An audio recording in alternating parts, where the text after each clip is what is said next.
to share that we've made a third arrest in connection to October's deadly shooting in Ybor.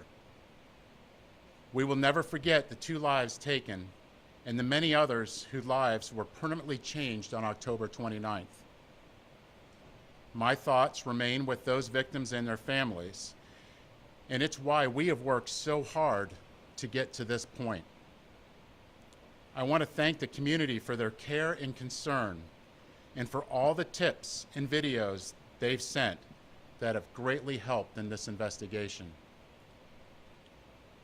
It should be clear to anyone that if you engage in any type of crime, especially a violent crime with the firearm, that you will get caught, arrested, prosecuted, and be held accountable for those actions, and we will bring justice to any victims that you have impacted.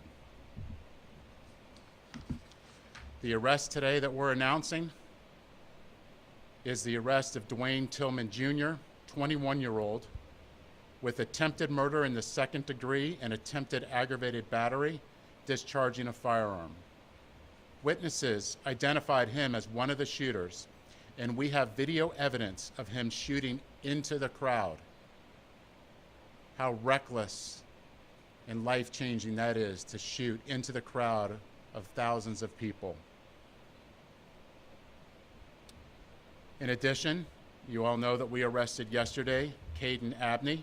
He was charged with 2nd-degree murder of Harrison Boonstapple, attempted aggravated battery, and attempted murder.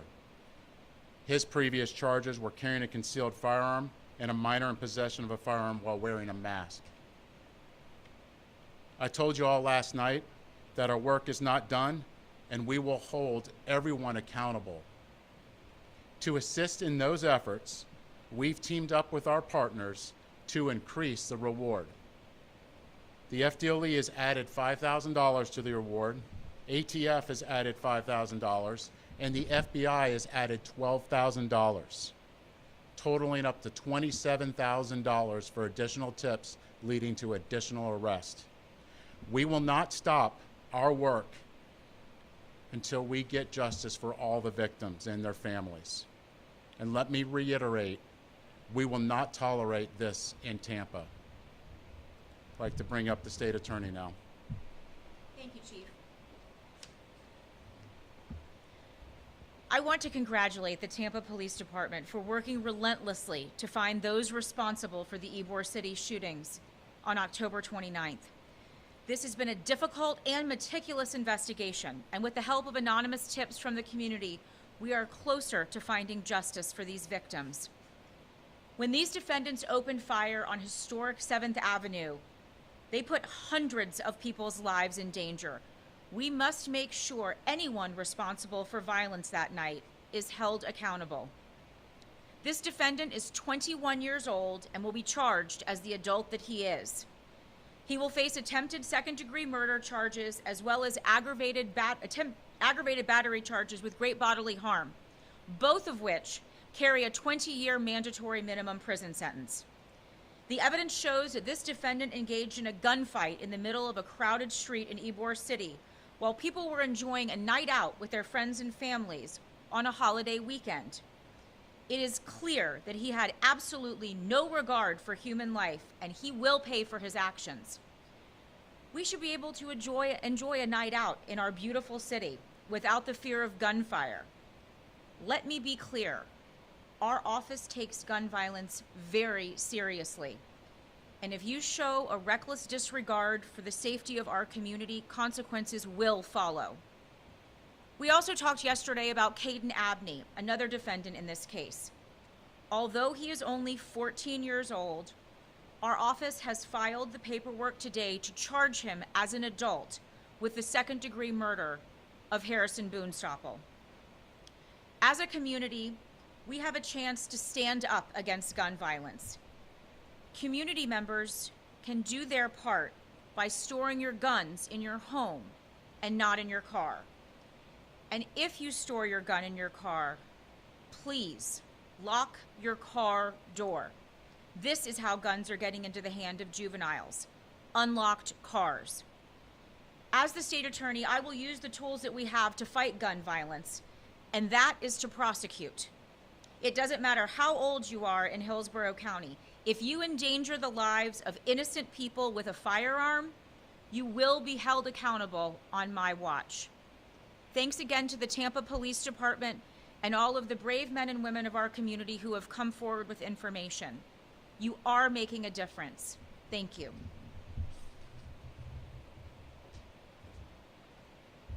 This is now the third arrest. Like I said before, we are going to hold those accountable, bring them to justice. This is unacceptable, and we mean business in Tampa. Any questions? Chief, 2 people killed, 16 others injured. Do you believe that this third suspect that was arrested today is possibly responsible for the injuries that any of those other people, those 16, faced? Sorry, what was? Do you believe that the suspect arrested and charged today is behind injuries that any of those other 16 people who were out that night faced? Again, it's a long investigation figuring that out, but what we do know is that he shot recklessly in the crowd with everybody in there, and that he's going to be held accountable for that. And that's what we do need, is this is the hard work of the detectives to get to a third arrest in this case, working day in and day out, motivated by the victims' families in this case, and the community coming forward. The fact that the community is giving us tips knows that they trust the police department and they want to see results in this case, and that's what we're doing, is we're producing results. Was the suspect arrested today involved in the altercation that originally led up to this gunfire? Again, part of the ongoing investigation, but what we do know is he shot into that crowd with innocent victims there. Chief, everyone involved so far, from the victims to those arrested, seems pretty young. What do we have to look at here, I guess, with the young people in Tampa? Obviously, violent crime is a concern for ours, but the point is that if you're going to come to Tampa and you're going to commit a violent crime, especially with a firearm, you're going to get caught and you're going to get arrested and you're going to be held accountable. And this is a perfect example of Tampa PD working with the State Attorney's Office to bring justice. You talked about the juvenile curfew ordinance today at City Council. Can you share more of your position on that? Sure, the purpose of that is the safety for everyone involved in the entire city, and I look forward to further discussions on that exact topic. Did you recover a gun from the suspect? At this point, it's part of the ongoing investigation. And with anything that has been connected to as far as the firearms, I know the state attorney was mentioning that people need to lock their doors. Are these stolen guns that we believe are involved here? Part of the ongoing investigation, but what I can tell you, and I said it in council this morning, is the amount of guns that are taken from cars is completely unacceptable. We've had over 200 guns taken from auto burglaries this year alone. And we have to have responsible gun ownership. There's too many guns getting in the hands of people that should not have them. We have an update on how many more suspects and shooters people are looking for, and was this guy today onto that surveillance footage? So the detectives are interviewing him now, and it's all based on the statements, but we believe there's at least one more shooter out there, and that's why we've increased the tips, and we want the public to come forward. We have now $27,000 worth of reward money to continue bringing in those tips, and the hard work of our detectives and our state attorney's office is just unbelievable in this case.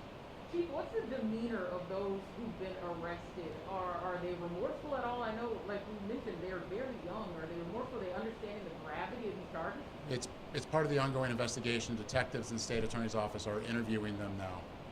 And as far as the reward, is it $27,000 total right now, or is it $27,000 more from what was mentioned before? Total. It was 5,000 before. It's 27 now. Thank you.